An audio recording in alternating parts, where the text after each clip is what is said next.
I was texting with Gabrus when it first happened. I got sick.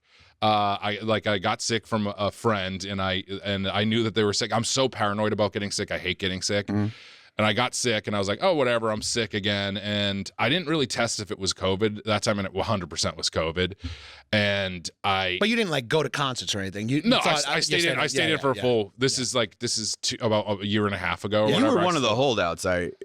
For talking to you Vax? for not for Vax, but just for like not socializing. Like I don't remember seeing you for a while. I was good with it, and then the Doughboys went on tour like I think it was exactly 3 years ago, and it was the first time I was always wearing masks and stuff. Well, yeah, because we were already out on the road, and I think you were still in Boston. You went back, right? I went to Boston for a full over a year, actually. Yeah, and we were on the road, I think. So like shooting a travel show. Right. Yeah. So like I feel just like you looking were, COVID right in the eye, going, you know what? We're gonna hit 8 flights this month. Yeah, truly. 25 bars, 8 flights. Yeah, You're so lucky you didn't.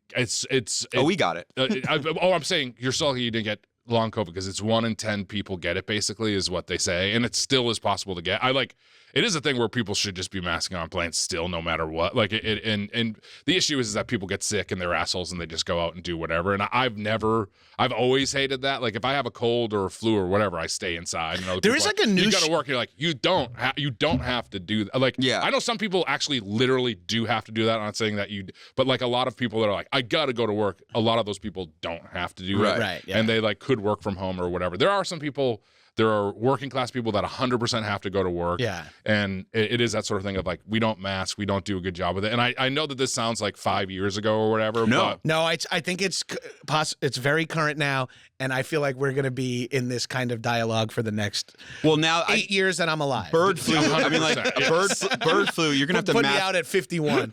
You're gonna have to start masking your dogs and stuff. Oh, like bird flu is coming, and like I just saw a clip today that some doctor was like, well, bird flu's so scary because you can literally get it from an animal. Oh yeah, it's so scary. I mean, Mike, there's like raw food for cats. Like and there's been cats that have gotten bird flu from like turkey or whatever or bird just because it's just from eating poultry. Yeah, just from eating poultry. And I'm like, I'll give my cats 9 lives, which is cooked or whatever.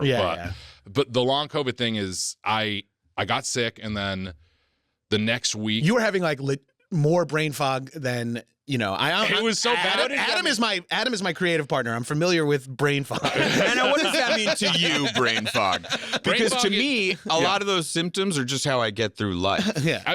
So for me, brain fog is like when you feel like you're in a dream state, or it's like kind of muddy or cloudy thinking. And then I had always had days like that where it would pop up, and then it got so bad where like I can't like read texts. You know what I mean? Like it's also so affected my vision. It was piquing your anxiety. It was piquing my anxiety. So when I first got it, I had vertigo. So I got sick, and then I woke up and I was like, I'm like dizzy. I can't stand up. What's going on? Did you get like a CAT scan of like water on the brain or anything? I had every test known to me. You know this. Wow. In the last year, I got Mayo Clinic style. 100% everything done just because I was like, what is wrong with me?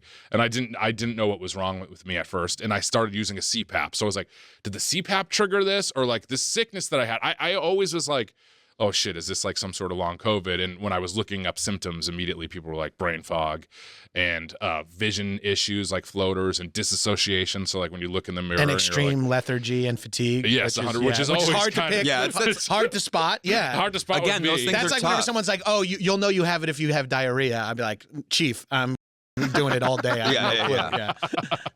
So that was like that was the issue. Is I was like, oh, I'm tired and I'm not sleeping well. Anyways, I have always dealt with like insomnia, and I've needed a CPAP forever. And it was funny. The timing of it was like I just started using my CPAP, and then I got sick like a month after that, and I'd used my CPAP for a month and thought maybe with the CPAP. And then I was like, oh, there's like air shooting into my head. Maybe that's like my equilibrium is up or something like that. Are you?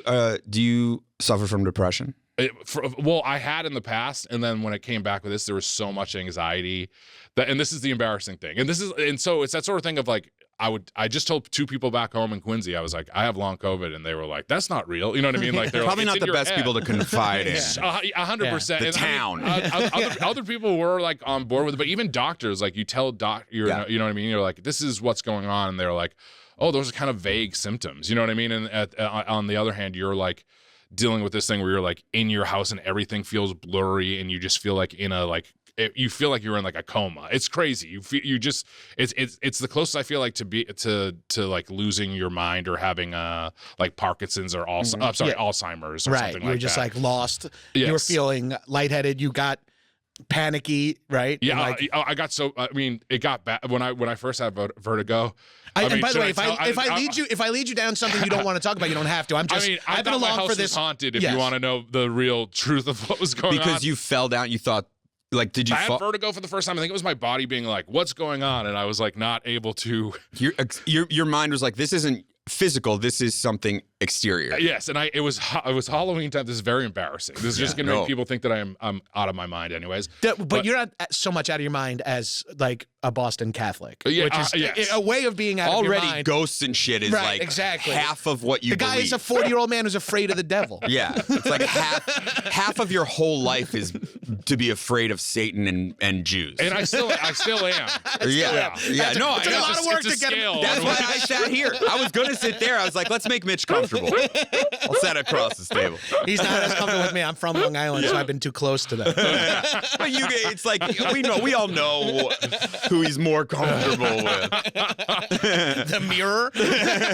There is a sad moment during all of this. I mean, truly, like it feels like you're getting dementia. It was the first 3 months of me having long COVID were the worst 3 months of my life, and not to be dark, but I was like, I don't know if I could continue to live this way, and I really genuinely meant that. Like it was like super hard. Pain is pain. Any kind of pain, like even dull pain. I feel like if you hurt your knee and it incapacitates your movement or something, the way that it affects your mind can be so much worse than the actual physical pain. Yes, yeah, and that was, and to me, it's like also like we do comedy and we're supposed to be on stage and I'm already my baseline's pretty low. I'm not that funny. You're not the energy guy. Yeah, I'm not the energy guy.